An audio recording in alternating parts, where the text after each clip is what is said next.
안녕하세요. 뜨는 아침 묵상 배용호 목사입니다. 오늘은 새로운 우리 성경 목록인데요. 에스라서부터 보도록 하겠습니다. 1장 2절 3절 말씀입니다.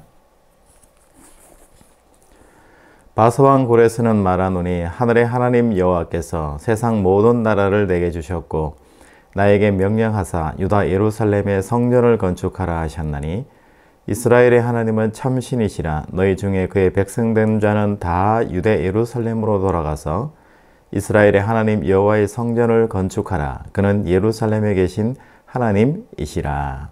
아멘. 여러분, 우리 뜨아가 열왕기상하를 마쳤잖아요. 그리고는 역대상하를 해야 되는데 열왕기상하하고 역대상하가 비슷한 부분 성경 내용이 많이 나오기 때문에 임의적으로 좀 건너뛰고요. 이제 에스라부터 말씀을 보도록 하겠습니다. 여러분, 이스라엘의 역사를 보면 열왕기상하, 역대상하 이렇게 보면 이스라엘이 결국은 북이스라엘부터 멸망을 하고 그 다음에 남유다도 이어서 멸망을 합니다. 그리고 아수르라는 나라에 의해서 포로 생활을 했고, 그리고 이 아수르보다 더 강력했던 바벨론이라는 나라에 의해서 또 포로 생활을 오랫동안 한다라는 것을 성경을 통해서 보게 됩니다. 그러고 난 다음에 오늘 나오는 고레스 왕이라는 사람은 어떤 사람이냐면 바사왕 고레스잖아요. 바사왕 느부갓네살 왕에 의해서 이제 포로로 잡혀갔던 이스라엘 백성들인데, 고레스 왕이라는 이 원년 왕의 시대에 이제 포로에서 잡혀서 예루살렘으로 이 고레스 왕이 이스라엘 백성들을 돌려보내고 귀환하는 과정이 나타나고 있습니다. 그래서 1차부터 시작해서 3차에 나눠서 기간은 560년 정도부터 시작해가지고 BC죠. BC 560년 정도부터 시작해가지고 BC 444년이니까 거의 한 90년 가까이 시간을 나눠가지고 3차에 걸쳐서 이스라엘 백성들이 예루살렘 성으로 돌아오는 거예요. 물론 성경에서는 당연히 하나님께서 고레스의 마음을 움직여서 이사야 시대에, 예레미야 시대에 이스라엘 백성들이 회복될 것이다 라는 것을 말씀하셨는데, 그 말씀을 이루기 위해서 이스라엘 백성들이 다시 예루살렘 성전으로 돌아올 것이다, 이렇게 회복의 메시지를 예언을 하고 있습니다. 그런데 우리가 앞에 있는 나라들을 보면 아수르라는 이 나라, 그리고 바벨론이라는 나라를 보면은 포로들을 전쟁을 통해서 포로들을 잡아가지고 자기 고국으로 데려가서 종 삼는 나라들이에요. 굉장히 국가적으로는 전쟁을 좋아하고 억압 정책을 중심으로 하고 포로들을 잡아가서 자기 나라에서 살아내는, 그러면서 완전히 그 나라를 그냥 말살해버리는 그런 정책을 썼어요. 그런데 오늘 나오는 바사가 다시 이야기하면 페르시아, 요즘으로 이야기하면 이란이라는 나라죠. 대제국이지 않습니까? 이 페르시아 제국은 나름대로의 포용 내지는 관용 정책을 썼어요. 그래서 어떤 땅을 정복을 하면 그 땅을 직접적으로 다스리는 게 아니라 분봉왕, 가짜 왕을 거기다 세우기도 하고, 그러면서 그 나라의 종교 정치에 대해서 어느 정도 일정 부분에 대해서는 자유를 줘요. 그러면서 그 나라가 자기들 스스로 이끌어 나갈 수 있도록, 그러면서 이 페르시아 왕에 의해서 충성을 하고 조공을 바치도록 하는 그런 정책을 폈던 거죠.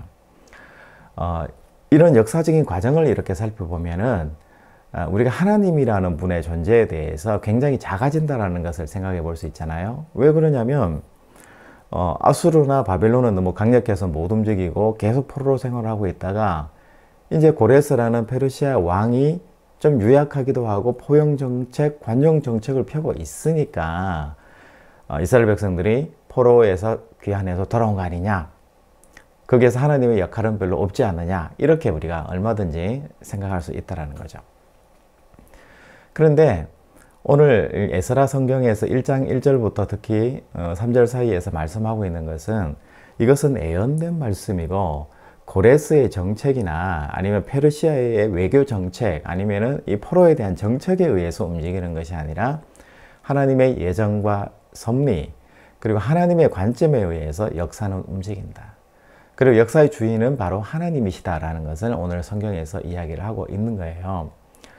여러분, 출애굽기를 이렇게 한번 보면 10가지 재앙을 일으키잖아요. 그런데 그 당시에도 술객들, 점쟁이, 박순부당들도 그런 점술들을 행할 수 있는 거예요.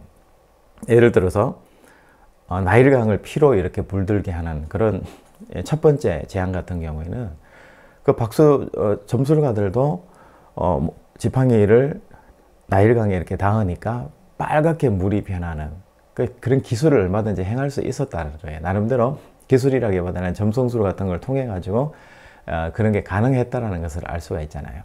그런데 성경에도 보면은 피계, 이파 이렇게 할 때 이 생기는 것부터는 그 나라 애굽의 박술들도 따라하지 못하는 거였다. 하나님만의 권능이었다. 이렇게 이야기하잖아요.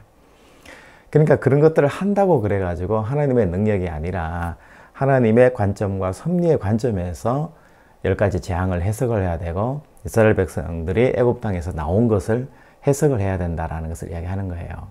여러분 한번 생각해 보면 결과적으로 보면 광야 40년이라는 게 너무 힘들었잖아요. 차라리 노예 생활하면서 애굽에 있는 게 낫지 광야에서 덥고 힘들고 짜증나고 거기서 40년 생활이라는 것은 더 고되고 힘들 수도 있다는 거예요. 그런데 원칙적으로 하나님이 섭리하시고 예정하셔서 고난 속에 있는 이스라엘 백성들을 구원해내시고 가나안 땅으로 가게 하셨잖아요. 이것이 가장 중요한 바로 테마가 된다는 것을 이야기하는 거잖아요.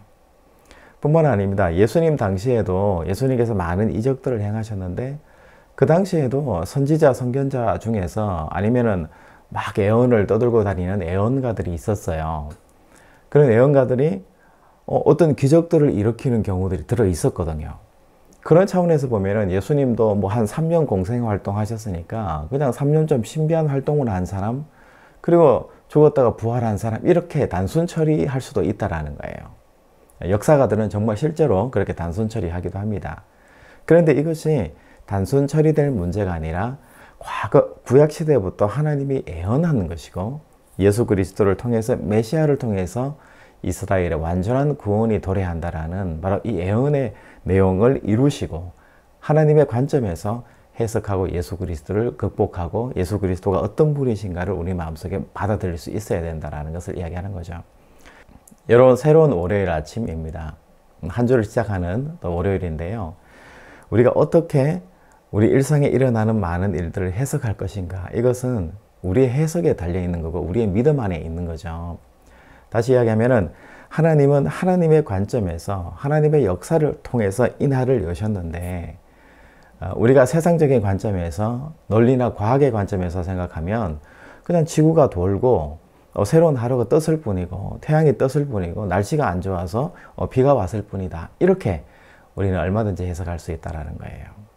그런데 성경은 그렇게 해석하고 있지 않습니다. 오늘 하루 이 순간이 바로 하나님의 관점에 의해서 생겨난 날이고 하나님의 섭리와 예정이 있는 이 날이 바로 오늘이다 라는 것을 성경에서 이야기를 하고 있습니다. 여러분, 과학적인 해석을 통해서 이 세상을 살아가는 거하고요, 하나님의 관점에서 하나님의 예정과 섭리의 관점에서 우리가 인생을 살아가는 거하고는 굉장히 다르다라는 것을 여러분 이야기하고 있잖아요. 여러분, 아무리 과학과 논리와 예정도 중요하지만 하나님의 섭리에 의해서 오늘을 살아내시는 여러분들의 삶이 되시길 바랍니다. 그래서 해석하실 때도 그냥 단순하게 해석하지 마시고 하나님께서 내게 주신 이 하루라는 사실을 여러분 잊지 마시고 그렇게 해석하시는 여러분들의 오늘의 삶 하루가 되시기를 주님의 이름으로 축복합니다. 여러분, 내일 또 뵙겠습니다. 샬롬.